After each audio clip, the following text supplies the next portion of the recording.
Hoje, a gente vai mergulhar fundo na alma de um poema poderoso que vem lá de Cabo Verde, Voz de Prisão. Vamos juntos nessa análise para entender como as palavras podem, ao mesmo tempo, levantar muros e também ser a chave que abre todas as portas.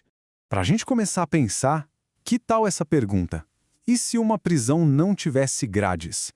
E se ela não fosse um lugar físico, mas, sei lá, um sentimento?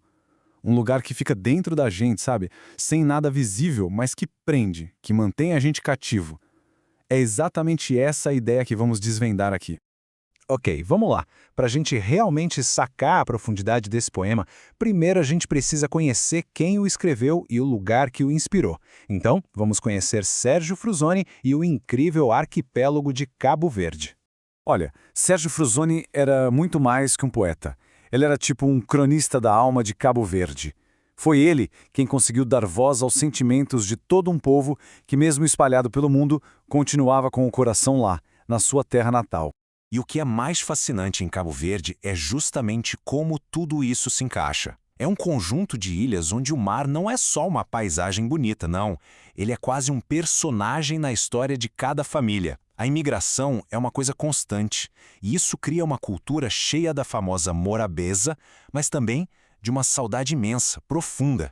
E tudo isso se expressa de uma forma única no crioulo, que é a língua do coração deles.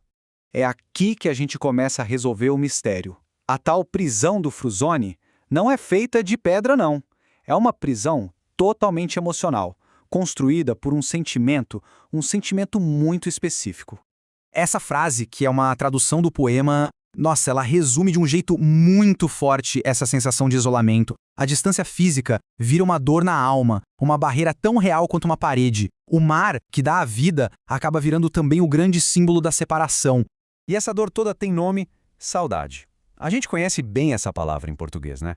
Mas em Cabo Verde, por causa de toda essa história de imigração, a saudade ganha uma força, uma dimensão ainda maior. É a falta da terra, da família que está longe, aquela melancolia de uma ausência que pode ser para sempre. E é essa saudade a chave para a gente finalmente entender a voz de prisão. E aqui a grande sacada do poema fica clara. De um lado, tem a prisão literal, que prende o corpo. Do outro, a prisão do Frusoni, que aprisiona a alma, a memória. É a ideia de estar livre num país novo, mas, ao mesmo tempo, acorrentado emocionalmente à sua terra, vivendo num cativeiro feito só de lembranças. Mas a força desse poema não está só no que ele diz, mas em como ele diz. A escolha da língua, gente, é simplesmente fundamental para entender a potência dele. O Frusoni escreveu em crioulo. E escrever na língua do povo, na língua que se ouve na rua, nas canções de ninar, isso foi um ato muito poderoso. Era como se ele estivesse dizendo que a experiência de Cabo Verde, com toda a sua beleza e a sua dor, merecia ser contada na sua forma mais pura, mais autêntica, sem filtro nenhum. Tenta sentir a sonoridade, que é o mar que separando. Tem uma música, uma melancolia na própria língua que a tradução simplesmente não consegue pegar direito. É o som da própria saudade, a voz autêntica daquela prisão emocional. Então a gente se pergunta, como é que um poema, que nasceu da saudade de uma nação insular tão pequena, consegue ecoar tão forte até hoje? Bom, a resposta está, na verdade, universal que ele carrega. No final das contas, o que o poema nos ensina é muito claro. As maiores prisões são aquelas que a gente carrega por dentro. Ele mostra como a saudade pode ser um tipo de cativeiro, como a arte é capaz de dar voz à experiência de quem migra, em qualquer lugar do mundo, e como a nossa língua materna é, na verdade, um mapa da nossa identidade.